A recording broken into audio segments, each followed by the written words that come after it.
মিরপুর হাসপাতালের সামনের যে হত্যাকাণ্ড, এই হত্যাকাণ্ড গোটা জাতিকে অবাক করে দিয়েছে যে কিভাবে এই সোহাগ আমাদের এই ভাইটির অপরাধ কি ছিল।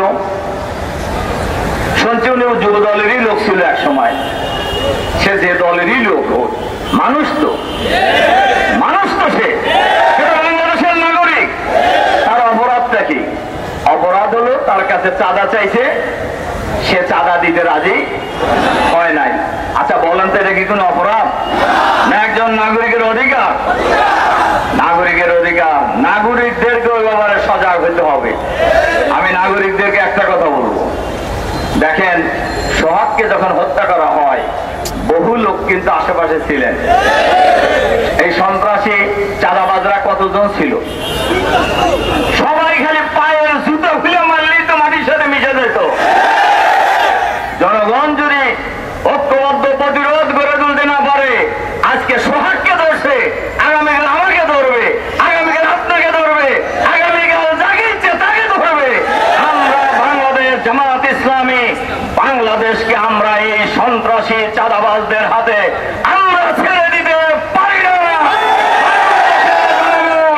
আর সন্ত্রাসী চাঁদাবাজীদের কাছে জিম্মি হবে না ইনশাআল্লাহ।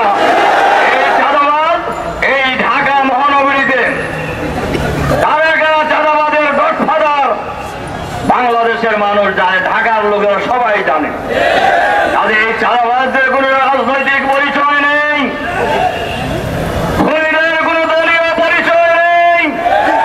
এদের পরিচয় হলো না খুনি, এদের পরিচয় হলো না সন্ত্রাসী, এদের পরিচয় হলো চাঁদাবাজ। সুতরাং খুনি চাঁদাবাজদের বিরুদ্ধে দল মত জাতি বর্ণ ধর্ম নির্বিশেষে ঐক্যবদ্ধ প্রতিরোধ গড়ে তুলতে হবে।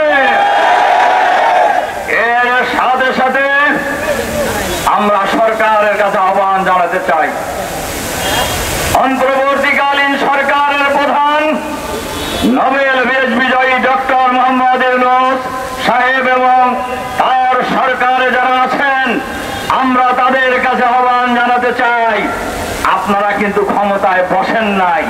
বাংলাদেশের 18 কোটি মানুষ আপনাদেরকে ক্ষমতায় বসিয়েছেন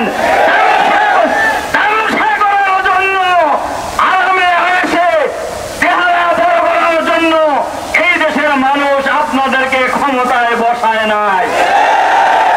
আপনারা চাঁদাবাজদের গ্রেফতার করতে পারেন না কেন? ভয় পান? ভয় পান? আপনাদের থানা থেকে আসামি, সাজাপ্রাপ্ত আসামিকে ছিনিয়ে নিয়ে যাওয়া হয়, আপনারা ঠেকাইতে পারেন না কেন? আপনাদের কাজটা কি? এই সমস্ত হত্যাকাণ্ড আর থানা থেকে সাজাপ্রাপ্ত আসামি ছিনিয়ে নেওয়ার এই স্বরাষ্ট্র উপদেষ্টার বহু আগেই পদত্যাগ করা উচিত ছিল। আপনারা ক্ষমতায় স্বাদ গ্রহণ করতেছেন, করেন, আমরা তো না করিনি, কিন্তু দায়িত্ব পালন করেন। দায়িত্ব পালন করবেন না, এইটা বাংলাদেশের মানুষ কোনোভাবেই মেনে নেবে না। এজন্য আমরা সরকারের কাছে আহ্বান জানাতে চাই, চাঁদাবাজ, সন্ত্রাসী, খুনি তারা কত বড় না ছোট, লম্বা না মোটা, এইটা দেখার সময় আপনাদের থাকা উচিত নয়। এইটা দেখার সময় বাংলাদেশের মানুষের নেই। আপনারা নিশ্চয়ই ইতিহাস থেকে শিক্ষা নিচ্ছেন। গত রাত্রে বাংলাদেশের ঢাকা বিশ্ববিদ্যালয় থেকে শুরু করে বাংলাদেশের গ্রামে গঞ্জে শহরে নগরে বন্দরে এই ঘটনার বিরুদ্ধে বাংলাদেশের মানুষ ফুটে উঠেছে। এই ফুসে ওরা আগুন জ্বলে ওঠে, কোন সন্ত্রাসী রেহাই পাবেন না। আমরা সরকারকেও বলবো, খুনি যেই হোক তাকে আপনি গ্রেফতার করেন। তিনি কোন দলের লোক, কত শক্তিশালী গ্রুপের লোক, এইটা বিবেচনা করার যদি চিন্তা করেন তাহলে ক্ষমতা ছেড়ে দেন, ক্ষমতা ছেড়ে দেন। আপনারা জান মাল ইজ্জত আবরু রক্ষার দায়িত্ব নিয়েছেন, শপথ গ্রহণ করেছেন, জনগণ আপনাদের পাশে থাকবে। কিন্তু যদি কোন বিশেষ গোষ্ঠীকে সমর্থন দিয়ে ক্ষমতায় আনার ষড়যন্ত্রে এই সরকারের যারাই জড়িত হবে, ফ্যাসিবাদের যে পরিণতি হয়েছে আপনাদেরও একই পরিণতি হবে। এবং আমরা এটাও লক্ষ্য করেছি, বাংলাদেশের বহু জায়গায় থানা এবং অফিস এখন বাংলাদেশের একটি দলীয় কার্যালয়ে পরিণত হয়েছে। এই জন্য তো মানুষ জীবন দেয় নাই, এই জন্য তো মানুষ রক্ত দেয় নাই, এই জন্য তো মানুষ আহত হয় নাই, এই জন্য তো মানুষ ফ্যাসিবাদের বিরুদ্ধে লড়াই করে নাই।